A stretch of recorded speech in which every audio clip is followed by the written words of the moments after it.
चल रहा है कि अगर आप मई इनटेक चूज करेंगे तो वो वर्स्ट डिसीजन होगा आपकी लाइफ का। आपको ना अकोमोडेशन मिलेगी, ना आपको जॉब मिलेगी, और आप एक साल के अंदर करोड़पति बन जाएंगे। तो सितंबर इनटेक चूज कर रहे हैं तो आप बहुत ही गलत डिसीजन ले रहे हैं। ऐसा कुछ नहीं है, ये फेक रियलिटी में आप बिल्कुल भी मत पड़ना।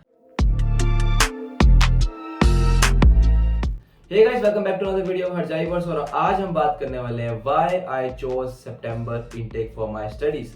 क्या मैंने भी YouTube वीडियोस को देख के प्रेफर किया है या इसके पीछे कोई फैक्ट्स भी हैं? तो बिना किसी वक्त गवाए चालू करते हैं। तो आजकल YouTube पे एक बहुत बड़ा ट्रेंड चल रहा है कि अगर आप मई इनटेक चूज करेंगे तो वो वर्स्ट डिसीजन होगा आपकी लाइफ का। आपको ना अकोमोडेशन मिलेगी, ना आपको जॉब मिलेगी, आपकी लाइफ तो बिल्कुल खराब हो जाएगी। और अगर आप सितंबर इनटेक चूज करेंगे तो आपको जाते ही अकोमोडेशन भी मिल जाएगी, जॉब ऑफर लेटर आपके लिए वेट कर रहा होगा, और आप एक साल के अंदर करोड़पति बन जाएंगे। तो ऐसा कुछ नहीं है। अगर आप भी YouTube वीडियोस देख के सितंबर इनटेक चूज कर रहे हैं तो आप बहुत ही गलत डिसीजन ले रहे हैं।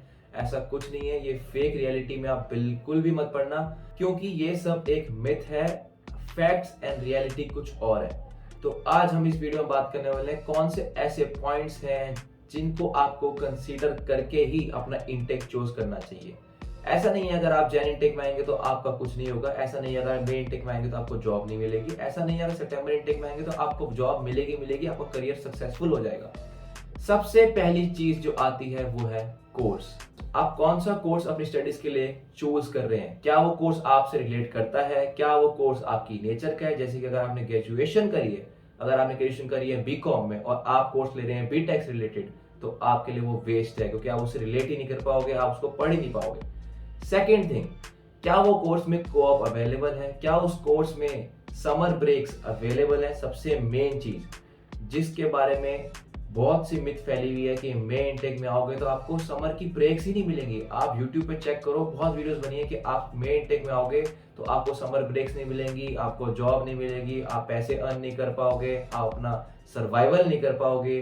सो ये सब एक मिथ है, ऐसा कुछ नहीं होता है। मई इनटेक में आओगे तब भी आपको 4 मंथ्स का ब्रेक जरूर मिलेगा। तो बात सिर्फ इतनी सी है कि आपको ध्यान रखना है कि आपके कोर्स के अंदर जो आप चूज कर रहे हैं, क्योंकि हर कोर्स अलग होता है, तो आपके कोर्स में ब्रेक्स अवेलेबल है कि नहीं, आपके कोर्स के अंदर कोऑप यानी कि इंटर्नशिप है कि नहीं। इट डजंट मैटर कि आप मई इनटेक में आ रहे हो, जैन इनटेक में आ रहे हो या सितंबर इनटेक में आ रहे हो। अगर सितंबर इनटेक में आओगे और आपके कोर्स में स्टिल ब्रेक्स अवेलेबल नहीं है, कोऑप नहीं है, तो वो आपके लिए सेम ही रहेगा। अगर आप मई इनटेक में आ जाओ तो भी वही रहेगा, जैन इनटेक में आ जाओ तो भी वही सेम सिनेरियो रहेगा। सो नेक्स्ट थिंग इज सिचुएशन। आपकी सिचुएशन पे भी बहुत चीजें डिपेंड करती हैं। अगर आप पूरी अपनी एजुकेशन फीस इंडिया से ही पे करके आ रहे हैं तो आपके लिए तो जैन इनटेक भी बढ़िया है, मई इनटेक की भी बढ़िया है, और आपके लिए सितंबर इनटेक भी बढ़िया है, क्योंकि आपको सिर्फ अपनी सर्वाइवल के लिए ही पार्ट टाइम जॉब करनी है और अपना कोर्स जल्द से जल्द खत्म करने की कोशिश करनी है। तो आपके लिए तो बेस्ट रहेगा कि आप डायरेक्ट विदाउट एनी ब्रेक्स वाला 16 मंथ्स का कोर्स कर लीजिए, या 8 मंथ्स का डायरेक्ट 1 ईयर वाला जो होता है डायरेक्ट कोर्स कर लीजिए। आपको ब्रेक्स की कोई नीड नहीं है। तो समर ब्रेक्स क्यों जरूरी होते हैं और किसके लिए ज्यादा इंपॉर्टेंट होते हैं? तो समर ब्रेक्स उस पर्सन के लिए ज्यादा इंपॉर्टेंट है जो पूरी फीस या तो लोन से भर के आ रहा है इंडिया से, या तो सिर्फ हाफ फीस भर के आ रहा है और हाफ फीस वो पार्ट टाइम में अर्न करके वहां पे करेगा। तो उसके लिए ब्रेक्स बहुत ज्यादा इंपॉर्टेंट हो जाते हैं, क्योंकि वो उन ब्रेक्स के अंदर ही फुल टाइम वर्क करके अपनी फीस को कलेक्ट करता है और पे करता है। और अगर उस पर कोई लोन है तो वो कोशिश करता है कि जितना हो सके उतना वो लोन पे कर दे, जिससे उसकी लाइफ में आगे बर्डन फ्री रहे और आगे वो अपने करियर पे फोकस कर सके। अब जो बंदा अपनी पूरी फीस एजुकेशन लोन से भर के आ रहा है और अगर वो सितंबर इनटेक में कोर्स ऐसा ले ले जिसमें ब्रेक्स अवेलेबल नहीं है, जिसमें इंटर्नशिप का ऑप्शन नहीं है, तो उसके लिए वो स्टिल डिफिकल्ट सिचुएशन रहने वाली है। इट्स नॉट कि वो सितंबर इनटेक में आया तो उसके लिए एकोमोडेशन अवेलेबल होगी, उसको कोई भी जॉब पे रख लेगा और इतने पैसे देगा कि वो सब कुछ क्लियर कर दे, ऐसा नहीं होता है। तो it depends on your situation, it depends on your course कि आप कौन सा कोर्स सिलेक्ट कर रहे हैं, आपकी सिचुएशन क्या है।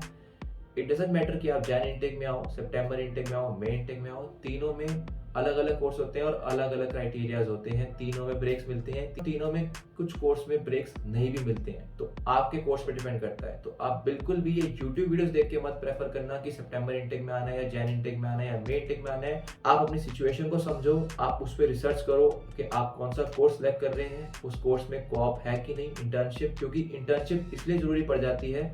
अगर आप 2 साल कोर्स कर रहे हैं, 1 साल कोर्स कर रहे हैं, तो इन द लास्ट सेमेस्टर आप पढ़ाई के साथ साथ इंटर्नशिप करके भी अर्न कर सकते हैं थोड़ा बहुत, तो वो इसलिए बेस्ट हो जाता है। नाउ सबसे मेन थिंग, मैंने सितंबर इनटेक क्यों चूज किया? बिकॉज मेरे को अपना पसंदीदा कोर्स सितंबर इनटेक में ही मिल रहा था। पहले मैंने जैन इनटेक के लिए भी अप्लाई किया था, बट दैट टाइम मैंने वीजा अप्लाई नहीं किया था, एप्लीकेशन जो है कोर्स की वो फुल हो गई थी।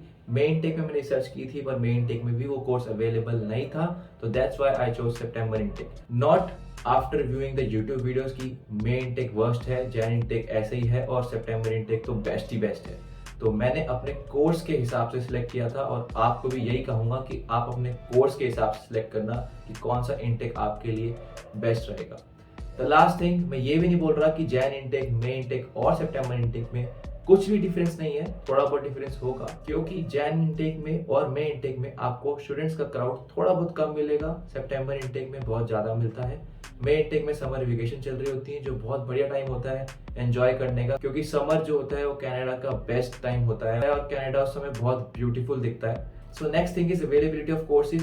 सितंबर इनटेक में vast variety of courses available होते हैं, अलग अलग फील्ड्स के अवेलेबल होते हैं, बट मई इनटेक में और जैन इनटेक में आपको हो सकता है कि जो आपको कोर्स चाहिए वो आपको ना मिले या वो अवेलेबल ना हो, क्योंकि सितंबर इनटेक जो है वो मेन इनटेक भी माना जाता है कनाडा का। बट स्टिल अगर आप सितंबर इनटेक चूज कर रहे हैं और आपका कोर्स आपसे रिलेट नहीं करता है, आपकी नेचर से नहीं मिलता है, उसके अंदर कोऑप नहीं है, उसके अंदर ब्रेक्स नहीं है, और आप अगर फीस एजुकेशन लोन से भर के आए हैं, तो आपके लिए वो वर्स्ट इनटेक हो सकता है। वर्स्ट सिचुएशन में आप उस इनटेक की वजह से पढ़ सकते हैं।